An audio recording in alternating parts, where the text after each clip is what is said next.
So here we divide 123 by 2 in a long division method.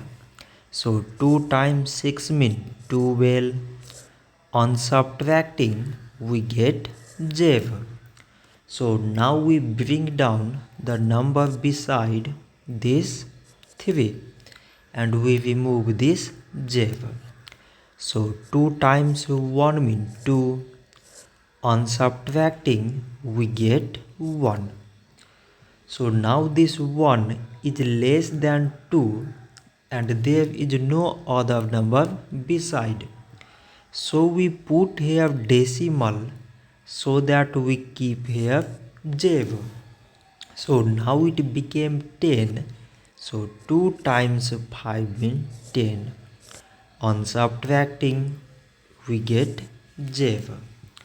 So 123 divided by 2 we got 61 decimal 5. So this much for today and thanks for watching.